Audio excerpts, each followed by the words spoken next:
always tracking, always alerting. This is Storm Team 8.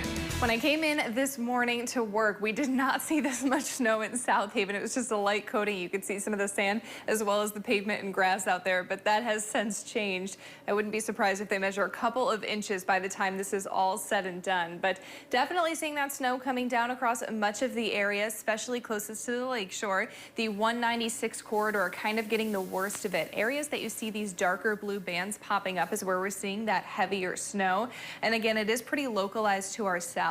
These counties are the ones that do remain in that winter weather advisory, so that certainly does add up. Up to the north in areas north of Muskegon as well as Ludington, starting to see some of that snow slowly taper off, but we'll still call it ongoing flurries for the next couple of hours. So here's a check at your latest winter weather advisory. Again, it continues through 1 p.m. this afternoon, although I think we'll start to see this wrap up a little bit before then. It did get downgraded, or some of those counties were removed just a few hours ago. So really just left with a few by the lakeshore, especially down to the south.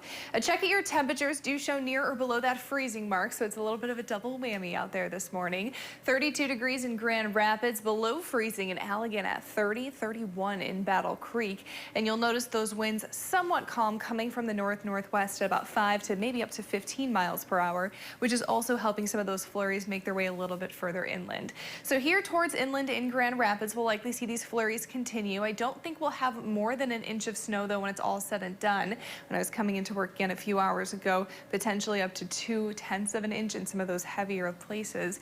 We'll taper off as we head throughout the morning, left behind with cloudy skies this afternoon, and high temperatures will only manage to top off in those mid to upper 30s once again. It'll be a somewhat quiet afternoon out there, especially if you're inland, but closest to the lakeshore, flurries do have the potential to continue. It'll really just continue to develop again from our northwest, pushing down to our southeast, and then you'll notice it starts to break up a little bit, and as our temperatures rise, I think it'll finally kind of break up before we head into those later evening hours. But keep an eye on it, of course. New snow totals could be somewhat significant from here on out. Again, we've already likely picked up a couple of inches closest to the lakeshore, so this would be in addition to that. I think when all said and done, the highest totals near the lakeshore could be anywhere from about 1 to 5 inches. Again, it's really going to depend on where those heavier snow bands do develop. Afterwards, though, we have a little bit of a quieter pattern that we settle into for a day or so here. We'll top off near 39 for Monday. It's one of the only dry days that we have in our 8-day forecast, and it is going to be a little bit of a chilly one out there, but luckily our winds are a lot calmer. Now into Tuesday, we'll likely start off dry, and we'll see an attempt at some flurries starting to develop in the afternoon, looking at a high of 37.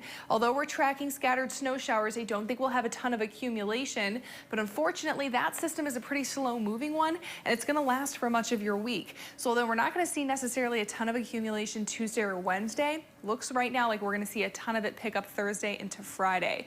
So it is a bit of an active 8-day forecast. 37 is your high today. Again, keep an eye out for those snow showers here this morning. We'll dry out as we head into Monday before that system slowly starts to shift in Tuesday, lasting as late as Saturday morning. And next weekend, I think we'll be mostly dry, but we're definitely holding on to those chilly conditions with a high of 29 and 32. Oh, yeah, that high is going to feel very cold there on Saturday. Absolutely. I know the snow was a little bit of a shock to me this morning. I knew it was obviously going to happen, but some of that accumulation on grassy areas took me by surprise. I know, it makes it hard to get out of bed, too.